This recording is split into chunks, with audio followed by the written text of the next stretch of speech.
Good day to you all. My name is Vražić from University of Zagreb, Faculty of Electrical Engineering and Computing. I will be chairman for this session. First, are guys ready for online presentation? Yeah. First, I would like to, but several information ahead.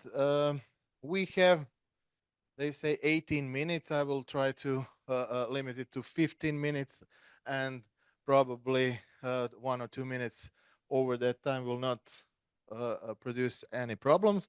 And after that, we have also 1 or 2, 3 minutes for questions.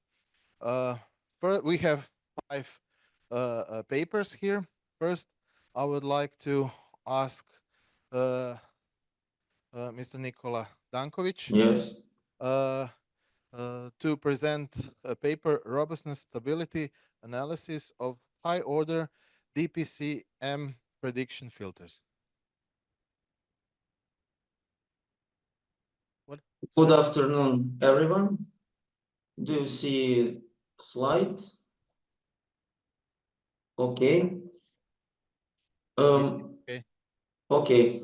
My name is Nikola Dankovic, and I am assistant professor from Faculty of Electronic Engineering in Niš. And I'm glad to present our paper, Robustness Stability Analysis of Higher Order DPCM Prediction Filters, by authors by me, Zoran Peric, Dragan Antic, Aleksandar Jocic, Sasa Nikolic, and Petar Djekic. The paper is multidisciplinary, and there are some parts in control theory, measurements, and telecommunication, and so on. Some of authors of from appropriate departments from Faculty of Electronic Engineering in Niš, and specialists for this. Okay. First, I will tell you shortly about outline or context of this paper. I will give some introduction, and later I will give a few words about well-known DPCM and adaptive DPCM system, and especially linear prediction, because it is a key part of this system. Later, I will present well-known Monte Carlo method and an application in our analysis of robustness of higher order prediction filter, and I give you some verification for previous studies for second order, and this paper is dealing with third and fourth order predictions with 2 different approaches, and I give you comparison and of course finally conclusion.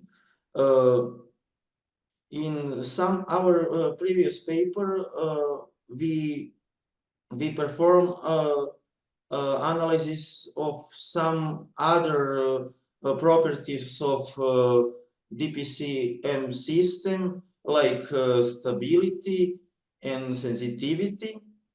In this paper, we analyze robust stability of DPCM, and especially higher order prediction filters in DPCM system. Especially we analyze parametric robustness related to predictor coefficients, and you will see later about that. We use the well-known Harry-Tunnel principle to obtain characteristic polynomials, and as I said before, we use the Monte Carlo method because for third and especially fourth order prediction filter, is too complicated to solve probability integrals. Okay, this is a blockchain of adaptive DPCM system. You can see encoder and decoder, and briefly, it is a well-known system in telecommunication and measurements. DPCM method is method of converting an analog signal to a digital signal, in which the analog signal is sampled, and then the difference between actual measured value and its estimated value is quantized, and finally coded by its digital value. This system we can describe by this equation in time domain, where is the relation is for kth order of predictor, and there is a predictor coefficient A with appropriate index, and we have a value of linear prediction sample with that. With used control theory, we can describe this system with transfer function in Z domain, and this is two equation for encoder and decoder, and finally we have a characteristic equation for this system, which we'll use for further analysis. Monte Carlo method is well-known method, and in this case, when I say we will use for calculating very complex integrals for higher order predictors in the DPCM system. Also, for higher order, we derived the stability condition. There are different ways to derive appropriate inequalities for this. In this paper, we use general Shurkin determinant, and we adjust this determinant for our case and our characteristic equation, where, for example, for third order, we have obtained 3 inequalities, and for fourth order, which also case in this paper, we have 4 inequalities, which describe stability region, stability area. And for third order system, we have these inequalities for stability region. It is a complex figure in space, in 3D space, and we calculated so-called probability of robustness. In some previous paper, we calculated the probability of stability in some papers. What does mean? Because parameters, predictor coefficients, parameters A1, A2, and A3 for third order prediction filter is not deterministic, is stochastic with normal distribution. And there are 4 Kharitonov polynomials. I said that we use Kharitonov principle, and in this method we have a set of combination of lower and upper values of some of predictor coefficients, and you can see 4 characteristic polynomials in this method. I also write probability for the first one, or the first Haritonov polynomial, but the similar equation you can see is for other combination. There is a problem to solve these integrals, and we use Monte Carlo method. There is a stability region for the third order system. But because before that we use the Monte Carlo method as verification for the second order prediction filter. In the case of second order, calculation is not so complex, and we can mathematically can obtain value of robustness, and you can see this, but we use Monte Carlo method. We performed a series of experiments, and for different values of trials of number of samples, and you can see that for million samples in Monte Carlo methods we obtain satisfactory accuracy, and in concrete case with the prediction filter it is enough. Maybe we maybe use the less numbers, but we decide to other experiments performed with million samples. Okay, this was verification for the second order, and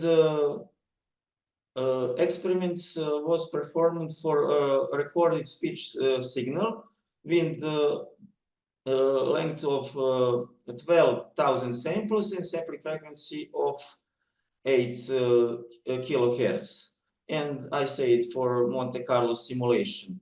For the people who may be not familiar with this system, DPCM system is a well-known system and has application in only for speech signal, also for video signal, image analysis, synthesis, and also.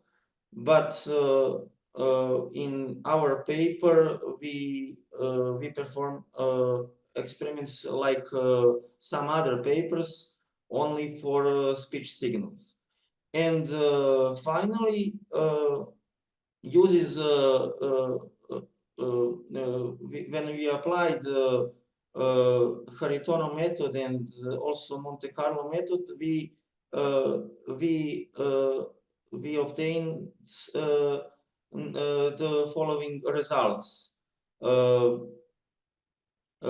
This is adaptive DPCM system, and for each frame we can obtain a statistic with because I said that there is normal distribution, approximately normal distribution for these parameters, and we obtain means and standard deviation for all 3 parameters for different frame lengths.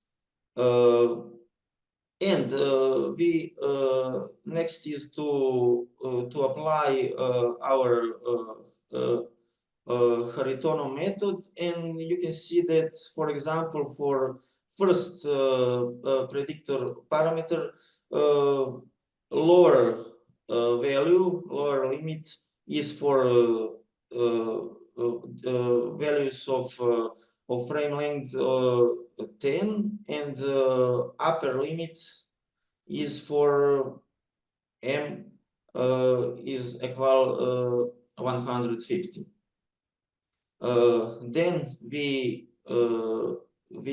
calculate probabilities for this, and we obtained the following results and following probabilities for all 4 Haritonov polynomials.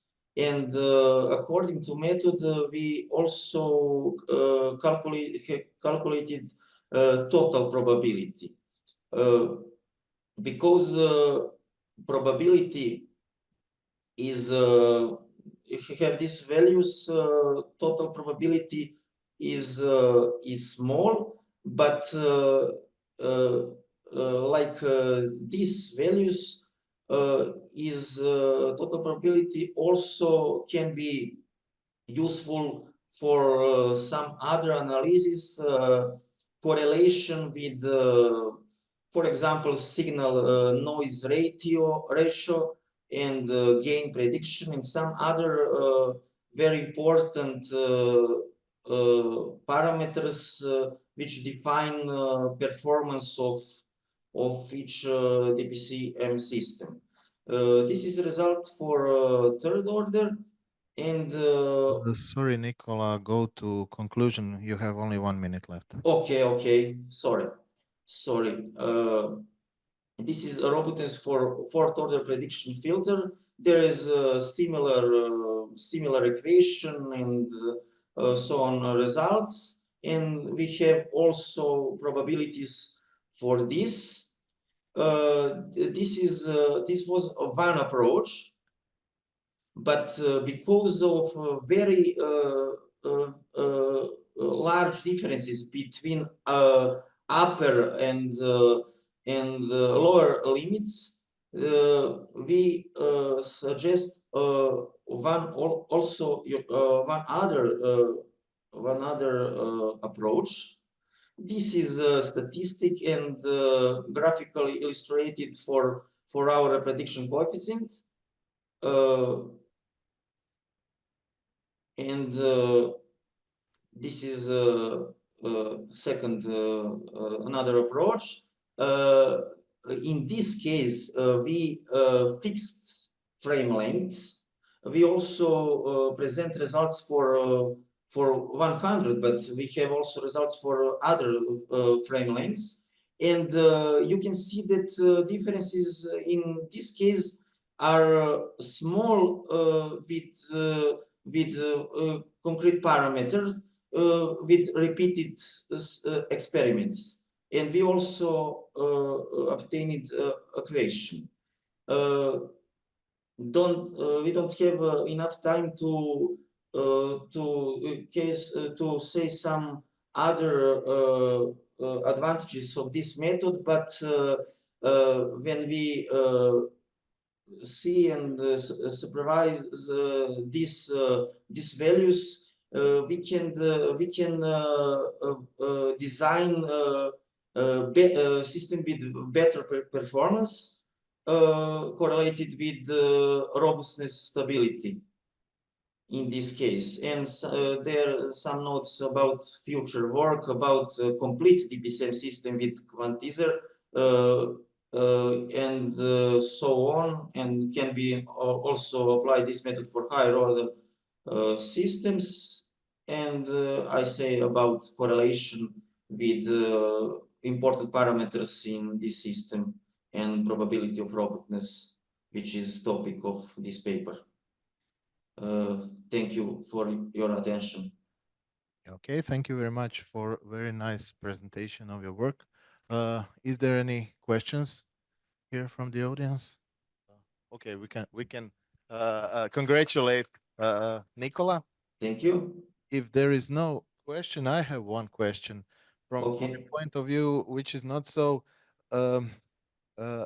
expert as you, but I would like to know. You talk about robustness, but Yeah. robustness against what? Outside disturbances, some inherent? No. There is some paper with disturbances outside disturbances when you like you say and noise. But in this case, we perform parametric robustness with prediction parameters. When I say this is predictor parameters or coefficients in our system. Okay, thank you very much. If there Thank is you. no other questions, thank you, Nikola. And I would like to call Mustafa, the next presentation. Please, Nikola, stay and watch other interesting Okay, thank you. presentations. So Mustafa will present a paper called, thank you, bigger letters, Mutator circuit for Memcapacitor emulator using operational transconductance amplifiers. Please start. Konal from Tekirdağ Namık Kemal University in Turkey, and I'm an assistant professor, and I study with Fırat Kaçar, Professor Fırat Kaçar from Istanbul University, Cerrahpaşa, and I'll present Mutator circuit for Memcapacitor emulator using operational transconductance amplifiers. And the outline of my presentation: first introduction, then proposed Mutator circuit for Memcapacitor emulator and simulation results, and then we used the circuit in an application circuit in adaptive learning circuit, and finally conclusions. Introduction. In 1971, Leonchoa proposed the concept of the memristor, and then for a long time researchers did not show interest about this topic until the memristor was physically realized in HP laboratories by Strukov and his teammates in 2008, and then 2009 Devendra et al. Extended the concept of the memory elements beyond resistive systems into capacitive and inductive systems. So memcapacitors and meminductors, and in 2010 mutator structures were introduced to convert memristors into memcapacitors and meminductors. In this study, we proposed a memcapacitor circuit, and memcapacitor establish a connection between flux and the time integral of charge, and exhibiting a pinched hysteresis loop between voltage and charge. Mutator means you can realize the circuit with any memristors, but we use also operational transconductance amplifier based memristor because of the use the same active element. And in the proposed circuit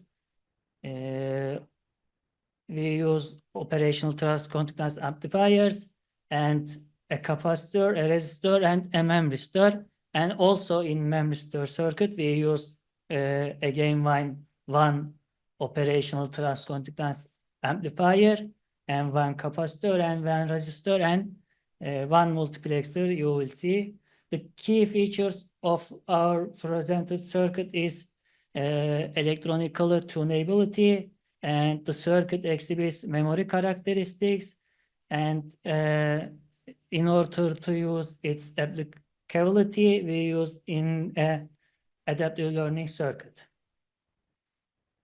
Operational transconductance amplifier is a common active element using in electronics, and it converts an input voltage to an output current.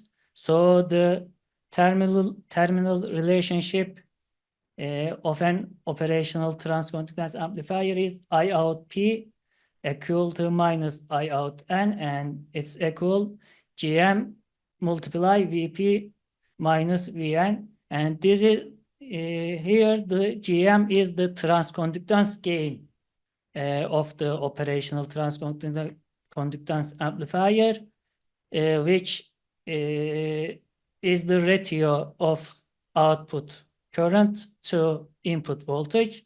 So the ability to adjust the GM value makes operational transconductance amplifiers useful in any electronic circuit, and including Memcapacitor.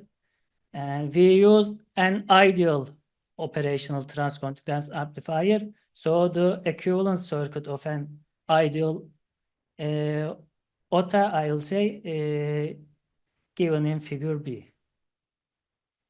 And here is our proposed structure. The first stage is Mutator part, and the second stage is Memristor part. As I said, the Mutator structure can be realized with any Memristor, but we use operational transconductance amplifier based, and the Memristor circuit is based on the design proposed by Babacan et al. And if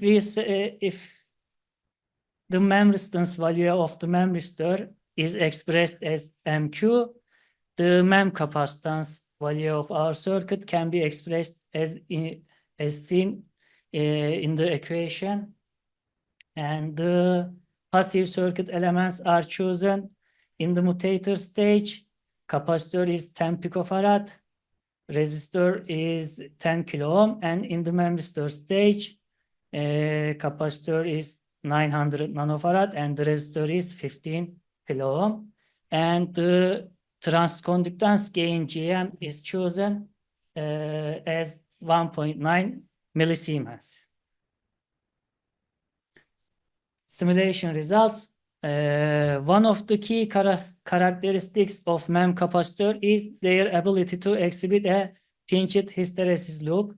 So we apply an input sinusoidal signal to our circuit, and the charge input voltage charge characteristic you can see in the figure B is a pinched hysteresis loop as expected, and the signal we applied to the circuit is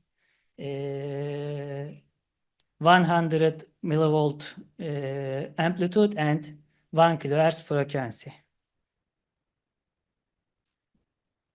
So another important feature of Memcapacitor is their memory capability, and a voltage pulse signal is applied to the Memcapacitor circuit to investigate the memory capability. So as shown in figure, the red line is charge of the Memcapacitor. So the charge value of the Memcapacitor resumes from where it left off after each pulse. So it demonstrating the Memcapacitor's memory property, and this confirms that the proposed circuit effectively exhibits the expected memory behavior.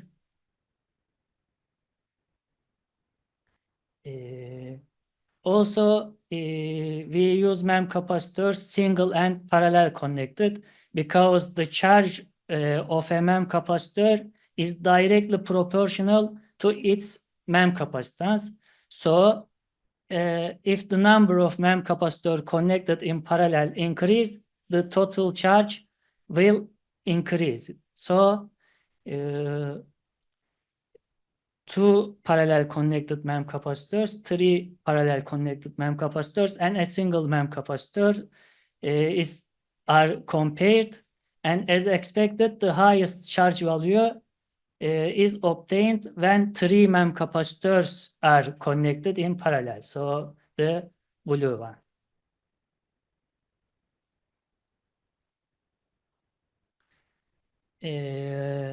I said our circuit is electronically tunable, and operational transconductance amplifier has a transconductance gain. So since it's based on an operational transconductance amplifier, the charge value of the MEM capacitor can be adjusted by changing the transconductance gain.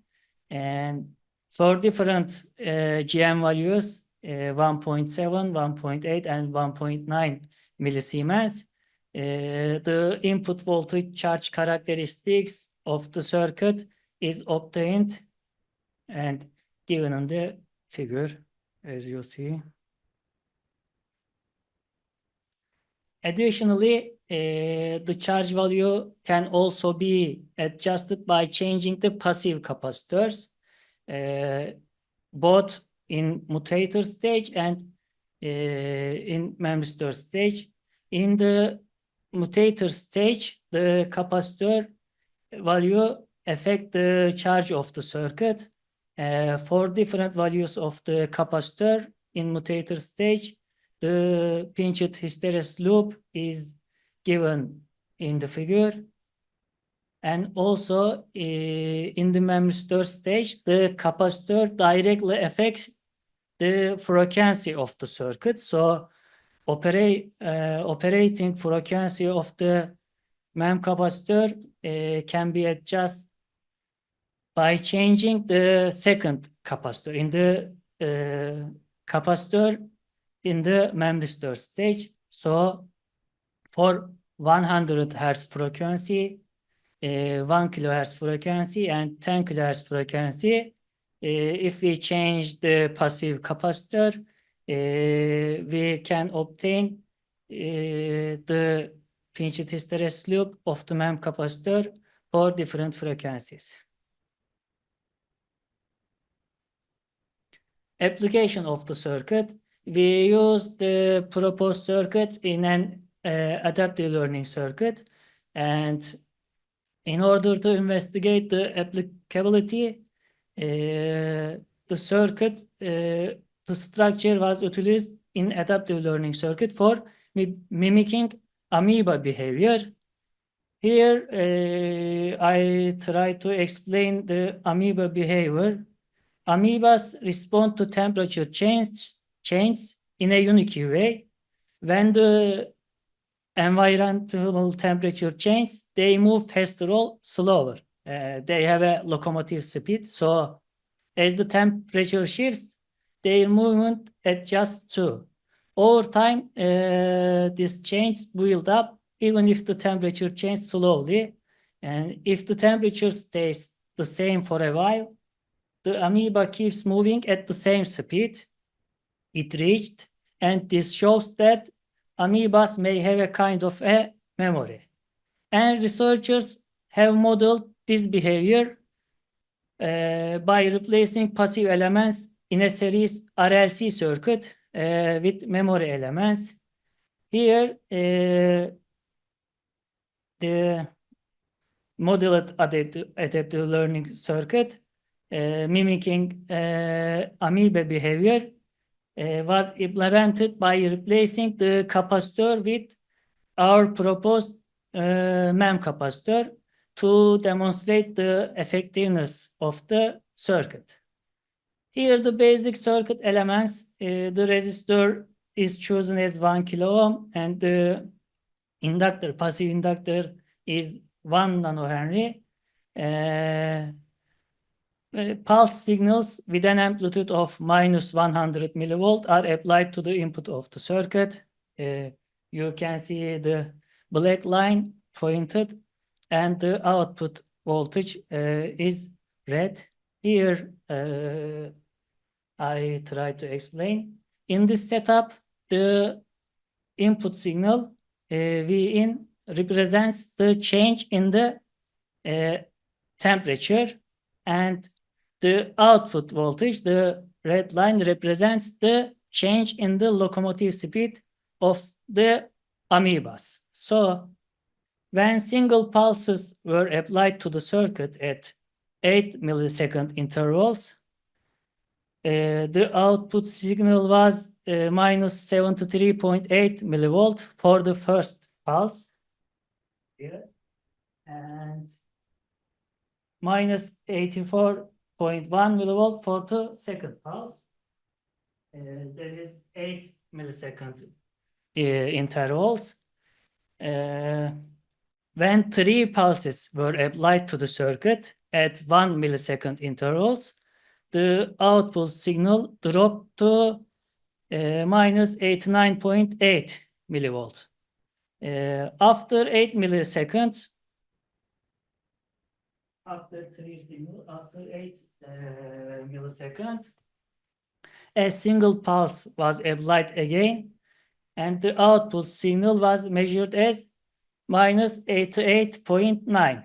It's close to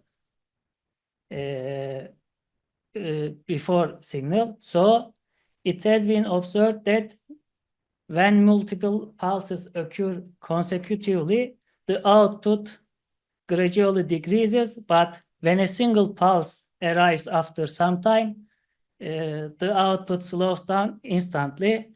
So from the adaptive learning circuits, utilizing the proposed Memcapacitor, we determined that the proposed circuit is well suited for real-time application. As a conclusion, we presented an operational transconductance amplifier-based Mutator circuit using a memristor. Yeah, it converts memristor into a Memcapacitor, and its tunability and memory characteristics is obtained. Also, frequency can be adjusted by changing the passive capacitors, and additionally, we used in an adaptive learning circuit.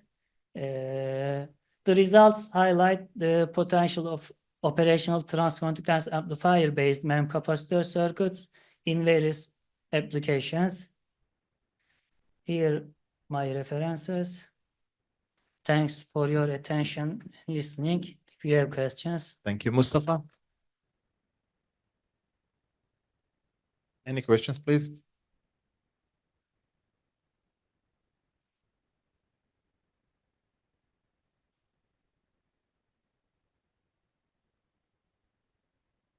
Thank you for your presentation. At the very end, I think you were about to mention about neuromorphic circuits.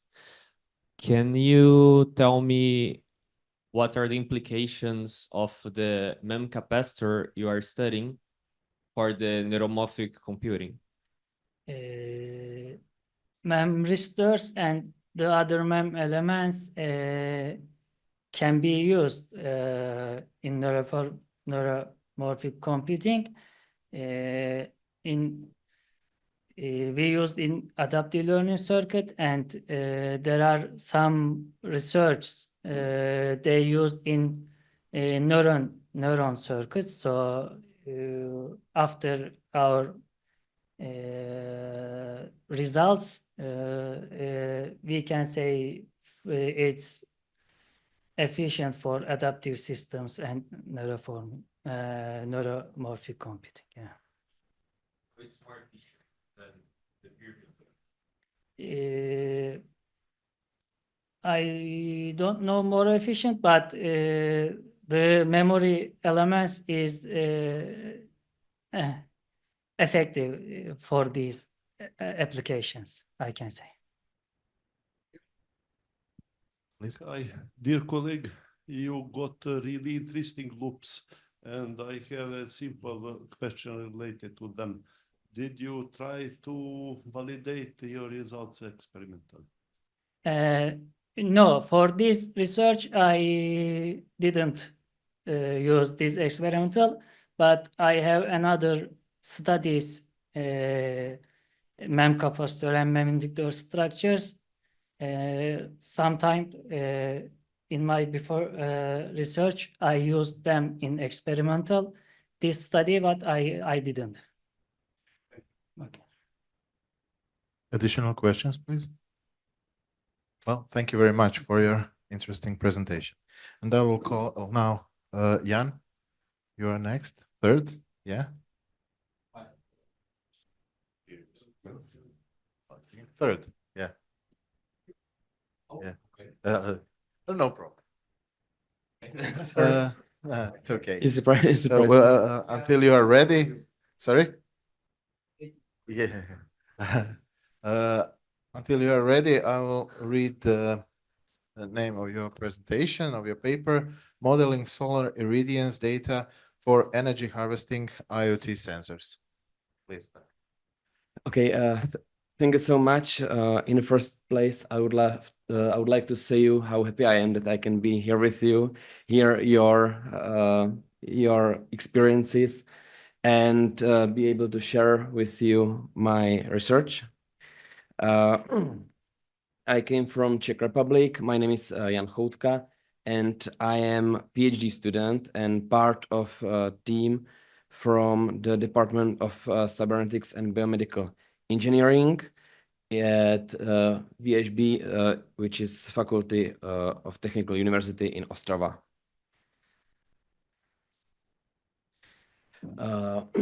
For the motivation of our job, we intended to create a network of mist computing IoT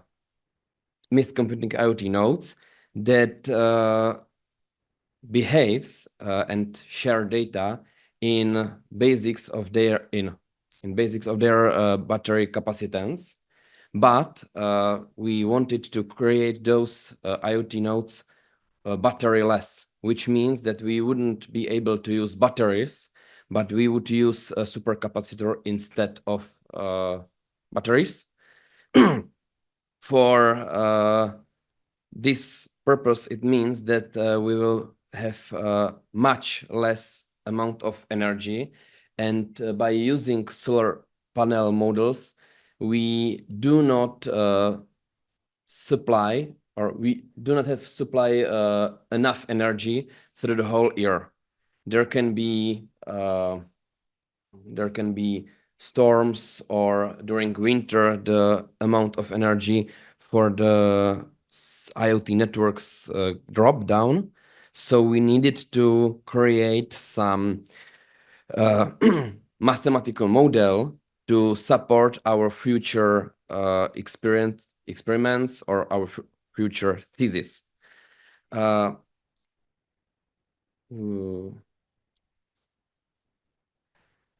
When we search for similar mathematical model, we did not support all of our needs in single model. So we needed to create our own general usable mathematical model for solar panel, which provides amount of energy. For this model, we needed to provide different parameters. One of those parameters is weather condition in some way which we can simulate later. So for us, the best way how to describe the weather would be percentage of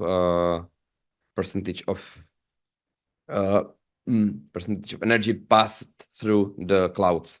So 0% would be a perfectly clear sky when passing a solar beam do not have any obstacle, and 100% would represent the storm that is unable that do not allow any solar beam past. So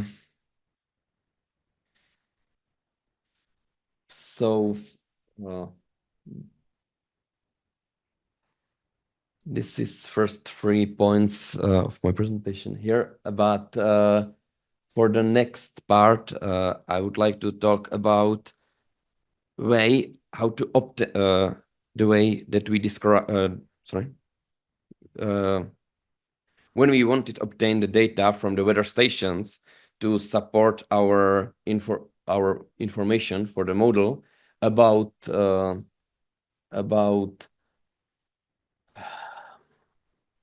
I'm so sorry. About current conditions, we discovered that we cannot receive information about direct and indirect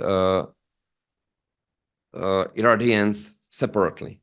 We received only information about total amount of irradiance, which we needed for our experiments because we tried to mathematically express the amount of energy as much as accurate as possible.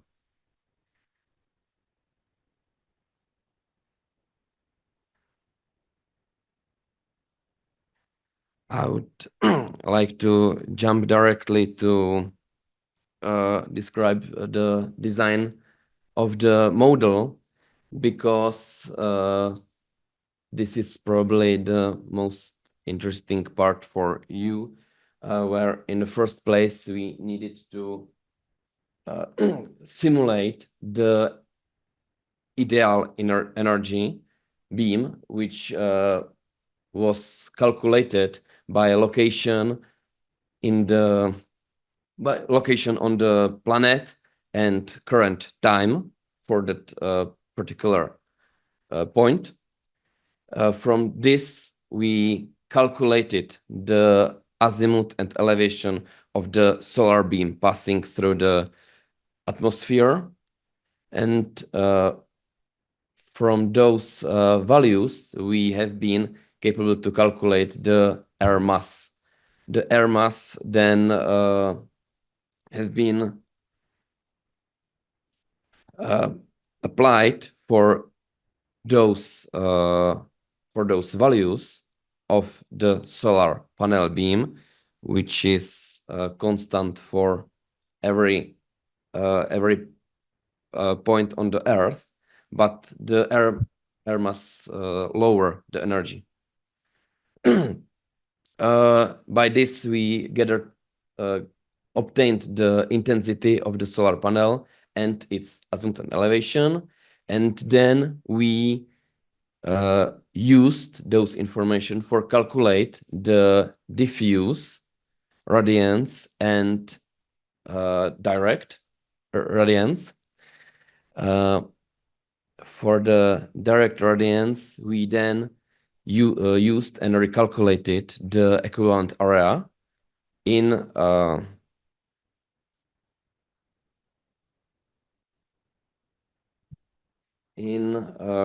two ways. In the first way, for the horizontal panel, which was source of our measurement in weather station,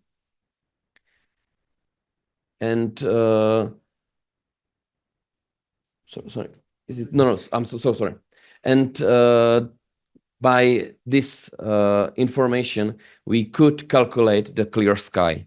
The clear sky was calculated by collecting many years of measurement and choosing the highest value, which we expected to be the clear sky. For more precise values, we would need to obtain the more years or use the closest days for this particular time, which would increase the amount of input data. For calculating the clear sky, we also needed to expect or calculate with the diffuse radiance, because it needs to be subtracted from the total irradiance which we received from the historical data. By difference between radiance we should receive and historical data, we obtained a percentage of clouds that interfere with the solar beam.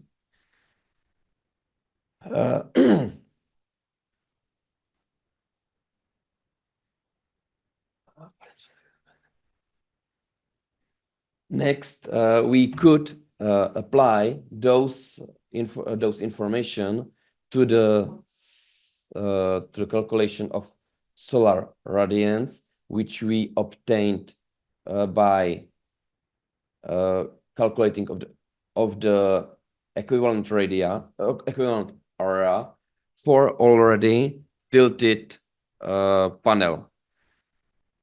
That's where I get lost in my previous point, because the thing we needed, or the features we needed from our model, was to be able to calculate the energy for different weather events, for different tilts. So it means azimuth, which is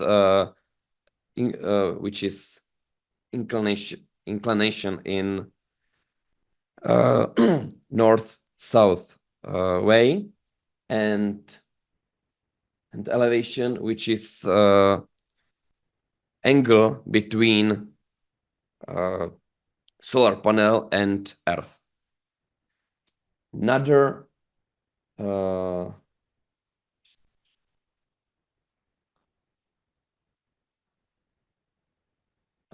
another part we needed to calculate is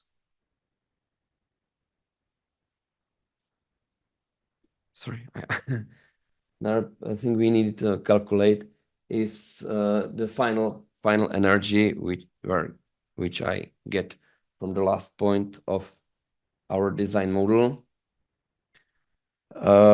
That's the amount of energy our solar panel should export or should provide to the IoT node. In a result, I can show you the results of our modules, which was simulated under 30 degrees of elevation, and for 4 different year seasons, for summer, winter, and autumn and spring, where we can see different values. You can see here in the first graph that for rotated solar panels to the west, we obtain most energy in the morning, and in the night we can obtain only the amount of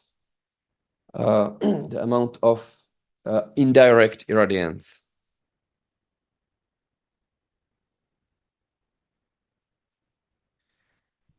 Next result we received is historical differences between clear sky and cloud sky, which was simulated on the 1 centimeters of solar panel, and we can see that during the winter we should receive about 7.5 kilojoules per day, and the thing we really could obtain is less than 4 kilojoules per day. So sorry, by that I just wanted to tell that the calculation of the cloud is really important for our measurements or for our simulations. In conclusion, I would love to just say that we successfully modeled the necessary model, the model we needed and we asked for. The data for this model can be provided not only by the weather stations, but also could be provided by some solar power plant, which usually calculates store the historical data of their products, and those data could be also used for our model, so we could get data from more local or for point closer to our intended point of deployment. The model is suitable for solar for battery-free simulations, so we can calculate the values directly on the node, and it has potential real IoT solutions, sustainable field reason. As a limitation, I just want to say that there are problems with the long-term measurements because we need about 10 years of data, historical, and we cannot expect the huge heavy storms that do not pass any solar energy. Sorry, that's everything for me. I thank you for your attention. Thank you very much for an interesting presentation. Is there any questions? Yeah, please. Is there any questions from the audience? No, I have a few questions, but I will limit to one. Can you tell me what is the difference between your, for example, let's start. I have money, I want to build solar power plant. I have to do similar simulation to know the amount of power and the amount of energy, so that I can get return of my investment. What's the difference between that research and your research? Yes, thank you. That was in my second note, and I skipped it. I'm so sorry for that. But the difference between those models and our is that our model is working hourly instead of daily, because those models you described just now, we wanted to use them. Unfortunately, we need for our simulation of the models of the IoT network simulate the data hourly, which was not possible by those models because they have only data or only ways how to prescribe the whole day. So we couldn't say, okay, now there will be half day, for example, storm or heavy rain, and later there will be sunny. So it's the reason why we couldn't use those models. Okay, and one additional, can you tell me what is your feeling, how much bigger your supercapacitor should be regarding the necessary amount of energy? You know, because you have very volatile thing like weather, and you have to obtain energy through the night and sometimes even during some parts of day. Thank you. This is our future investigation because we wanted on those IoT networks create create the program or program that say, okay, for example, now I have enough energy to send the data, so I'm going to send all the data. We also created a program or application that can send only part of the data which cannot be used, and the rest of the data could be sent in advance. So, for example, during the night when I do not have enough energy and I need to keep the node alive to keep measuring, I can send the only necessary data, and then during the day when I know that I will obtain enough energy, I will send the rest. Okay, thank you very much. Oh, you have questions?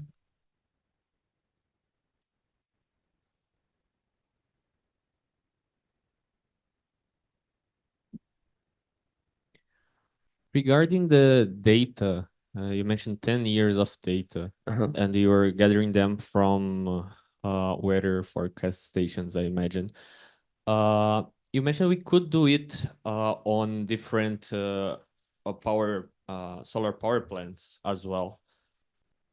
Why, for example, my neighbor that has his own solar panel for 10 years cannot gather this data, and on the micro level, what are the problems involved with that?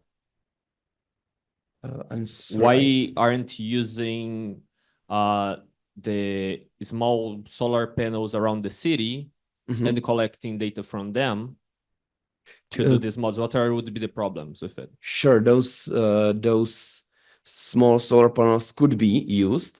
Unfortunately, they are usually facing the problem with another object interfering them.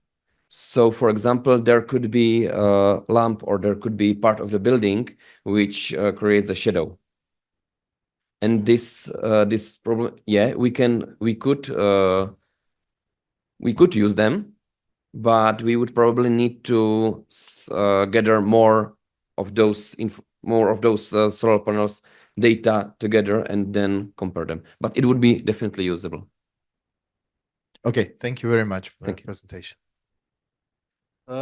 Next one, I would like to call Martins to present his paper, Paramount of Intent-Based Networking Overview. Thank you.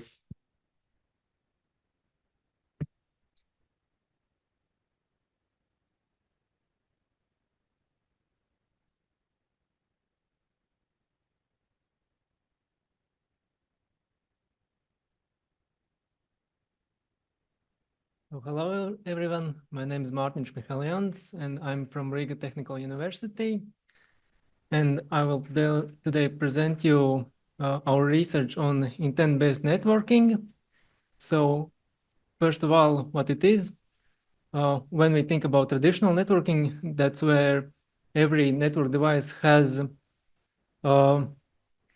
its control being configured locally on the device itself, like distributed systems.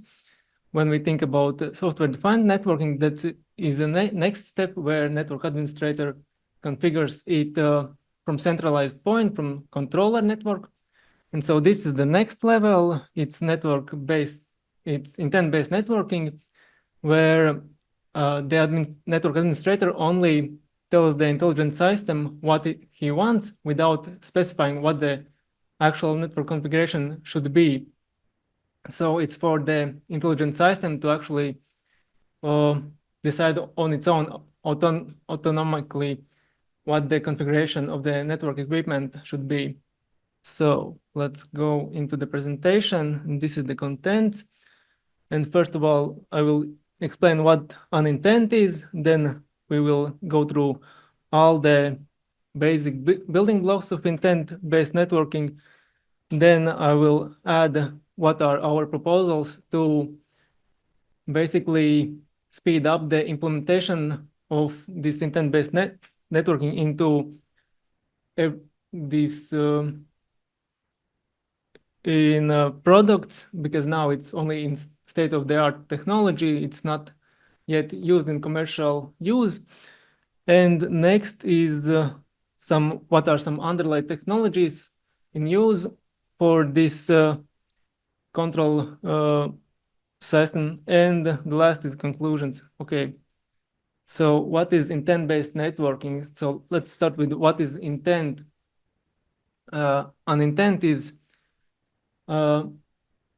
network operators or the users, which is not the end user, but the technical staff, is request to the intelligent system. It is completely stripped of any policies or network configurations. It's simply what the network operator wants or to do. For example, network operator's intent could be make this secure channel from Palanga to Riga. It wouldn't be specific how to do it and what configuration parameters would be, but the intelligent system, for example, would generate an IP security tunnel for this communication. Okay, and so the intent-based networking consists of 5 big building blocks, and the start is profiling, where the user actually gives the initial intent, his request. Then it goes to translation, where it's the policy is generated. Then resolution, where from network policies, configuration is generated. And this only at this block, which is the 4th block, the actual network itself, the devices are used, are activated. The configuration is implied on the networking equipment, and then in form of metadata, the feedback is generated from statistics. What are the outcomes of applied configuration? And that statistics are given to the assurance building block.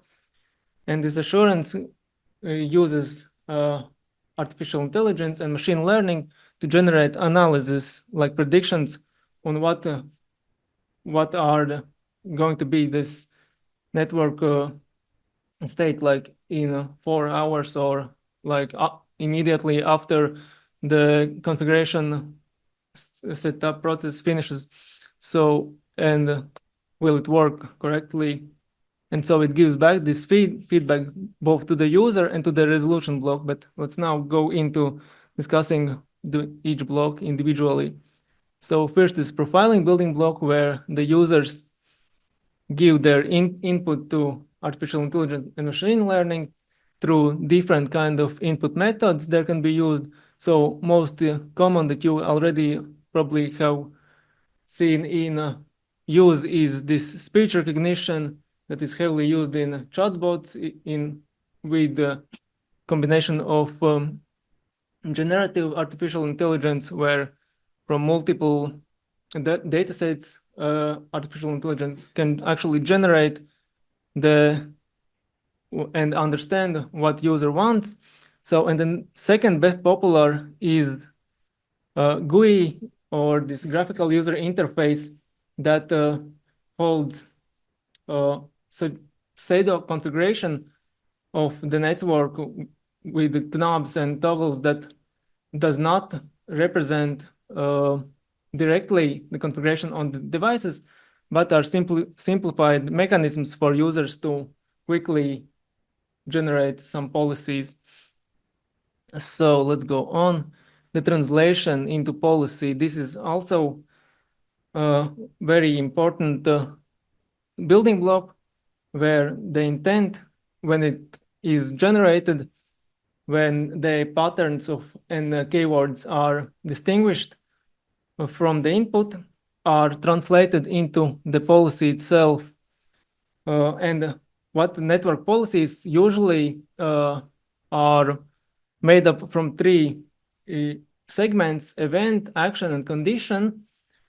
And this type of policies are already in use in all the network equipment that is available now, and it's called policy-based network management. These systems and those have been in use for like more than a decade already. And so what is the new thing in intent-based networking is that it's not the user that is generating these policies, like in filling up some rules in rule-based databases and making the policies in that way, but it's the artificial intelligence together with machine learning that is actually generating the policies from the input of from users, this initial request, the intent. So let's go on. And so the policies directly can't be applied to any network equipment. Network equipment only understands configurations like setup in many attributes. And so it needs to be, again, translated from policies to configuration. And to do that, that's not also a simple task. For example, if we have like, let's think about example where we have an event that is network congestion, and we find out that the cause could be a distributed denial of service, and the intelligence system can use this cause as a condition. So we have event, condition, action. And so we have event, this network congestion. Its condition is this, what we found out, the distributed denial of service attack. And so our action on that could be a geographical location limitation. So we can apply a geographical limitation by IP address ranges, for example, to limit out the source of the attack. And so if we directly translate that to the configuration, there might be problems because we already have our network working, and there might be some regions that are not included into our generated configuration. So there the analyzes the feedback, steps in and gives suggestions to the resolution building block, and generates a better configuration that would not have any problems. So let's go on. And so this is the second most interesting building block of these intelligent systems, is this activation building block, where the actual configuration is pushed to the network fabric. And here you can see that it's not like a single point of orchestration. There are two orchestration points.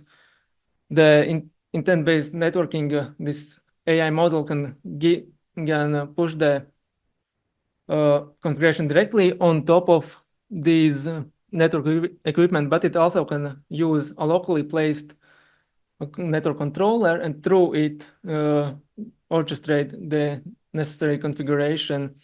And also I need to point out that this intelligent system, it's not replacing any existing networking protocols or technologies that are in use today. It simply is in place of a network administrator. It simply controls them. For example, if we take an example of a car, for example, Tesla, it uses this artificial intelligence to drive the car. You have a user, this driver, but instead of steering wheel, you have artificial intelligence that drive the car. This is the exact same principle that the network administrator tells what needs to be done, and the intelligent system then creates the configuration to do it. And so that's done in this. The configuration is pushed on the network devices in this stage. And also the outcome of this building block is the metadata. Those are, for example, logs of events and traces of the network. and also raw data like CPU utilizations and memory, random access memory utilizations and stuff like that can help to generate the intelligence for artificial intelligence and machine learning in the next building block. So that is collected, all the monitoring data, the logging data is collected for the next building block. And so that is the like a heart of this intelligent system is this assurance building block, which generates single version of truth, single source of truth, and predictions. And so the single version of truth is for all the building blocks to have a unified understanding of what was the original intent, how it's implemented in other building blocks, and what is the purpose of it. The single source of truth is that data set that holds databases of the intent in terms of historical data and how it has changed throughout the implementation. So the telemetry data that is gathered helps to see the pattern of the change and what needs to be optimized. And so predictions also are very important to help and escape any like latency issues or jitters or so forth that could come out of any new intent applications on top of what's already has been asked for the intelligent system to create. Oh, and let's go on to the proposal. So now we studied many materials of research, and we came upon the conclusion that right now building such a demanding and complex system is practically impossible. So many of these academic studies set to build one building block, the other part, but not the whole system. And to ease that, we came up with this solution to simply divide this complex system into two submodels, one for autonomous networks and the other for supervised networks. So autonomous networks would, and both of them would start at the policy level, so that initially the network could be set up and run from the policy, and then the intent would be included for autonomous maintenance. And so the autonomous networks example would be Internet of Things networks that needs to be set up, but they can gather data and work autonomously. And the supervised network example would be autonomous systems, like the supervised networks example could be this internet backbone where you can't have these each autonomous system, this network operator not work with another network operator, so they have to co-work. So the networks have to be supervised. Or the other example could be healthcare medical equipment, where it's crucially important for the network operator to actually understand what the configuration is. So it can't be simply put behind these AI and machine learning decisions what to do with the configuration. And so the underlay technologies are Sorry, please go to conclusion. okay. And so the conclusions are these, that it's very complex to build this system nowadays. That's why there is need to simplify the model, and also that the partial implementations of intent-based networking is common among all the academical studies at this moment. So yeah, thank you. Okay, thank you very much for your interesting presentation. Okay.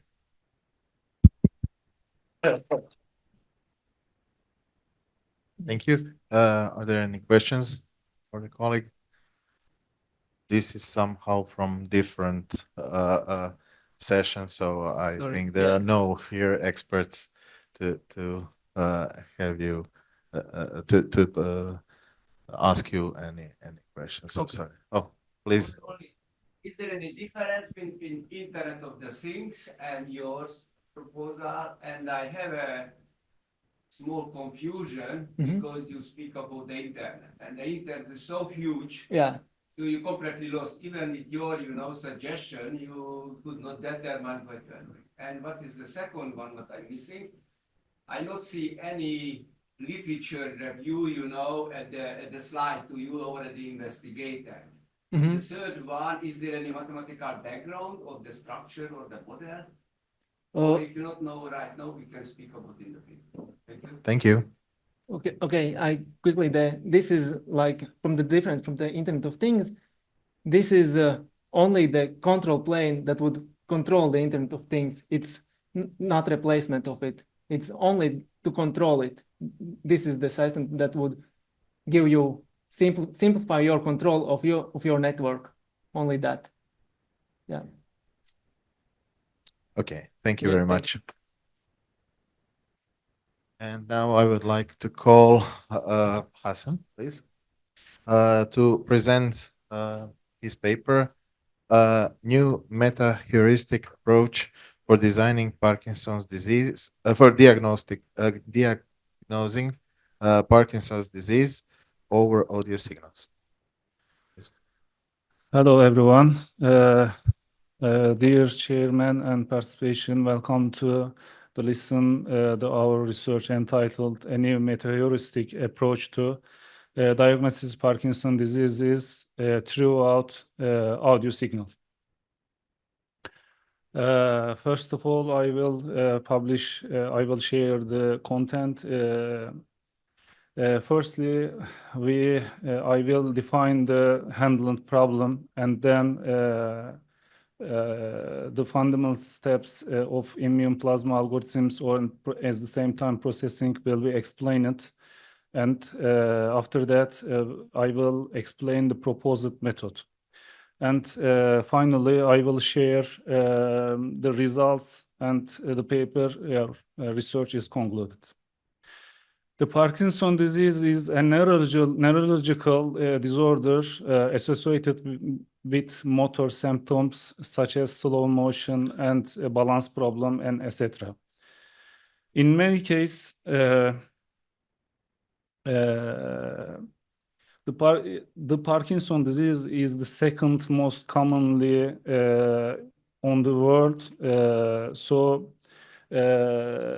This is very important disorder for everyone. Unfortunately, there is no certain treatment for Parkinson's diseases, but at the same time, the patient quality of life can be improved by early diagnosis.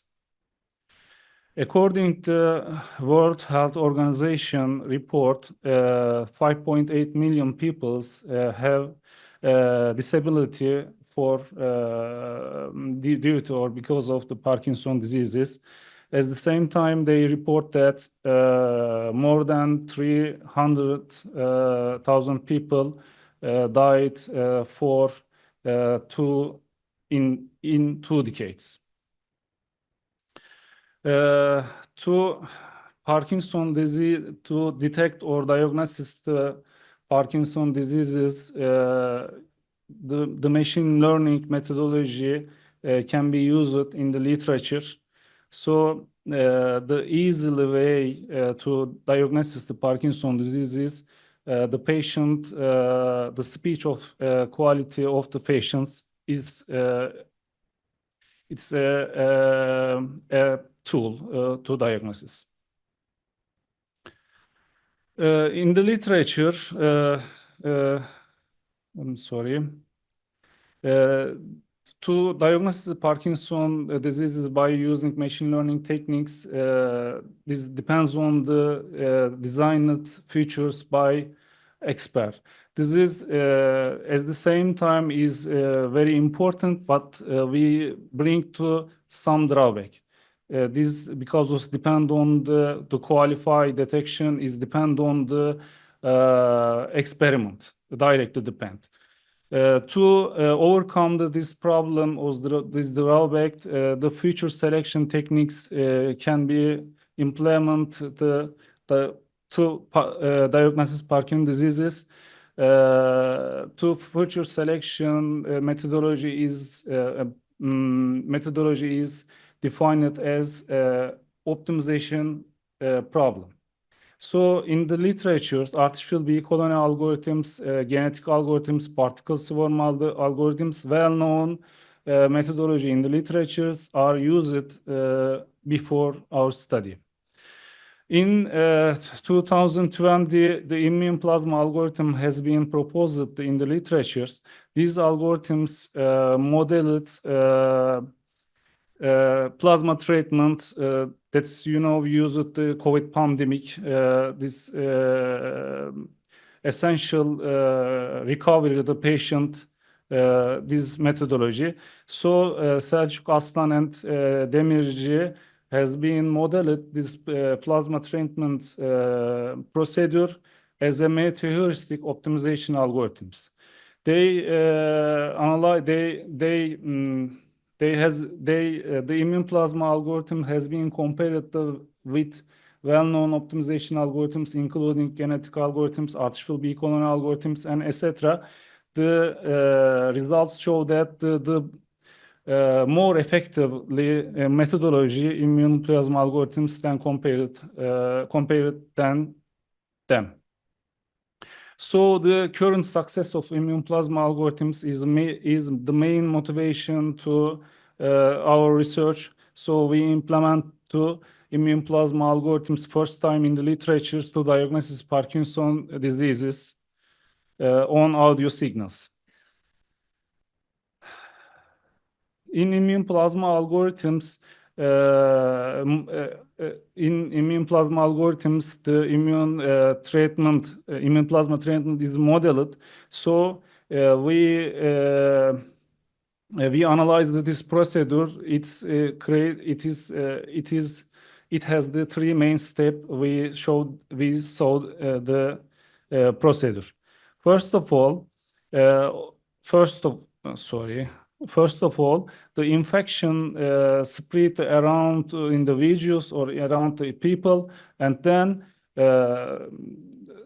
infected individuals, previously infected individuals from the previously infected individuals are taken the blood to newly infected individuals. This is the second step in the procedure. At the same time, is the critical. The final step is defined is donor, the quality of the level of quality of the donors taken the individuals. So this is iteratively defined begin until loop. The immune plasma algorithms is illustrated in the algorithm as you see. The three main steps are organized in these algorithms and modeled in these algorithms. So this is a good tool and a very effectively tool we have get to diagnosis Parkinson diseases. I wanna define the process of the immune plasma algorithms. First of all individuals in the population are generated by randomly equation according to equation 1, the first equation at the same time. In the repeat until loop, at the same time it is the first phase of immune plasma algorithms is infection spread is computed equation 2, that one. I'm sorry. The equation in the equation 2 is according to equation 2. It is computed for each individuals. There is important that is one parameters of individuals is computed in iteratively minor in infection spread phase. After that, the population is fed to second phase, the plasma transfer. In plasma transfer phase in plasma transfer phase, only receiver individuals has been computed by using donor parameters. In this phase, all parameters fine-tune in this process. So we have to define that the immune plasma algorithms, there is two critical parameters has been defined, that is number of donor and number of receiver in this phase. After that, the final iterative minor phase, donor update phase, all donors has been calculated final equation in the end of the slides. In this operation, all parameters of the donors has been refined. The pseudocode immune plasma algorithm has been presented. I am passing this. For our research, the main concept, the feature selection, concentrate our research to feature selection. I will define the feature selection operation. The feature selection is finding or researching to which features or which attributes more effectively defined attributes by expert. In the literature, three-type methodology has been proposed to feature selection. First of all, the wrapper methods. In the wrapper methods, and meteoristic algorithms are used in this methodology. After that, the second approach, the filter methods. In the filter methods, the statistical methodologies has been applied to the dataset, chi-caret test, including chi-caret test and correlation analysis and etc. And the final methodology approach, the hybrid method, it's both of them used at the same time. Our research is concerned the wrapper method because the immune plasma algorithms, there is a meteoristic algorithm. The Parkinson datasets is used at our research. I will define the attributes of the datasets. These datasets collected 3 peoples from 3 peoples to 23 widths of Parkinson diseases. The features, the designed features is given the table. Totally 22 features has been defined in the original datasets. So this is critical operation our research in this research. I will mention it. The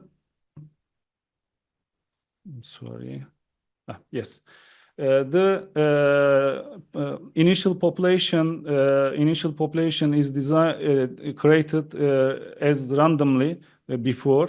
After the mining, the search operation used by immune plasma algorithms, it is the critical value.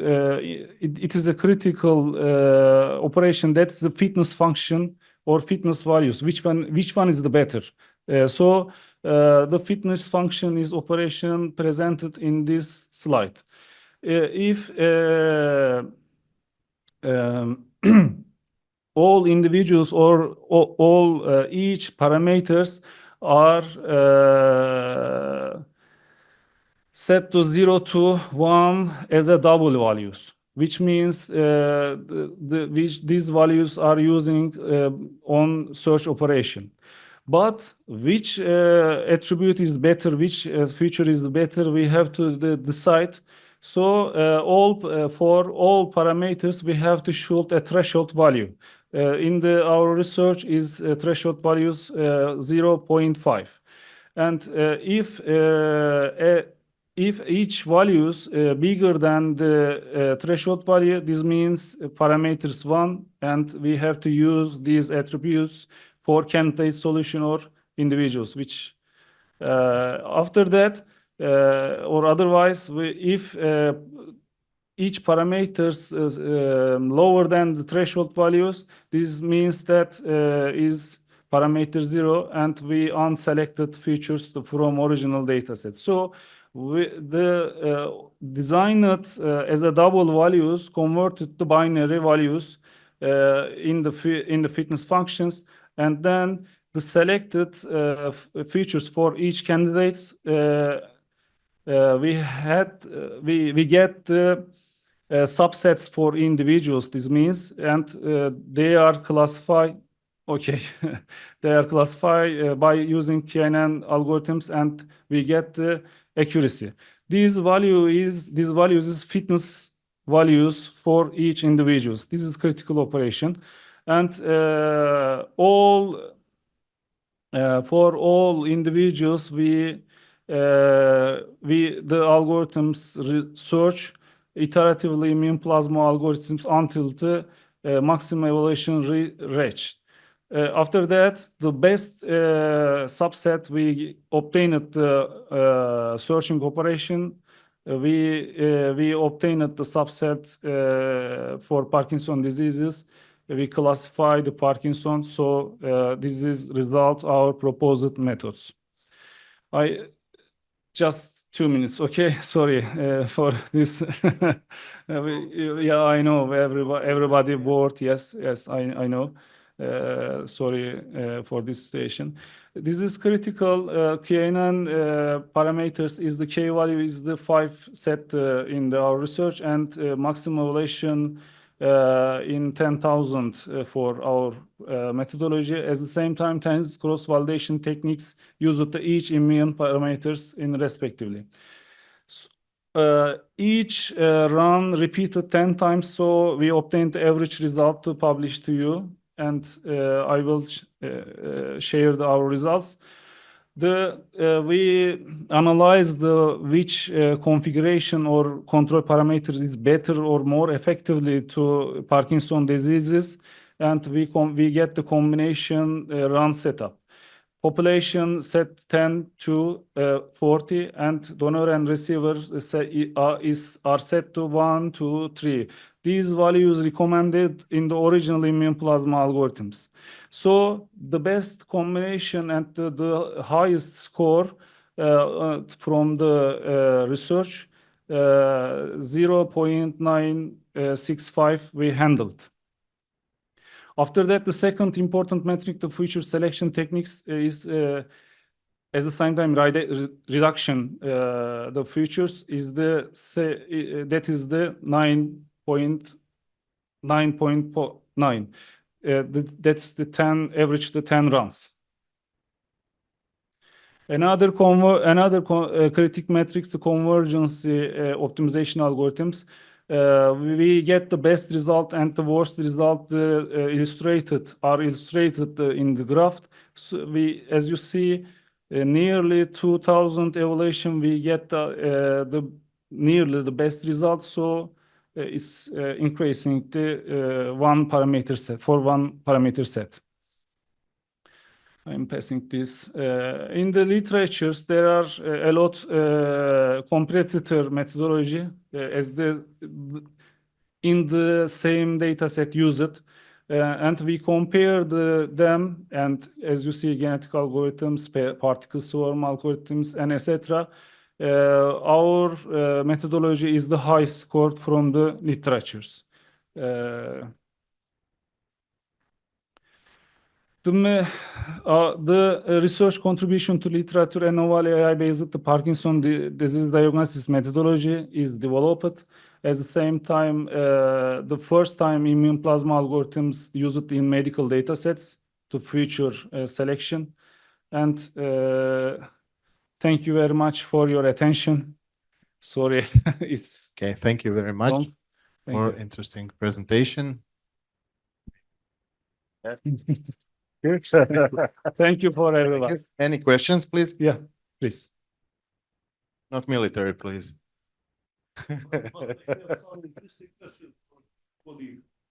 First of all, I would like to hear from you, colleague. There is connection of your study with electrical engineering. Actually, the features extraction techniques is a signal processing. You know, the speech. We use the speech signals, but we haven't extract the features. So it's electronic section. It's concerned with electronic section. Okay, but as Please closer to. I have a couple of questions for you. Okay. From the content of your presentation, is not clear. Again, I conclude that your research is just application of meta-heuristic in diagnosis of Parkinson's diseases, without any contact with electrical engineering. This is just comment, not question. And on one of your slides, you said experimental setup. What is experimental setup in your research? There are no experimental setup. Okay, I am looking. Oh, here, yes. And you need to be careful. PC simulations and other simulations cannot be called experimentation and experimental setups. I'm sorry, I don't understand. In the computer science or in meta-heuristic approach, this is a simulation.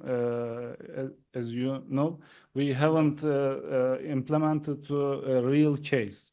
So our experimental setup is defined to the limitation or certainly area is defined to experimental setup. Our experimental setup is the one of the ones, the KNN, the parameters and parameters of the meta-heuristic approach.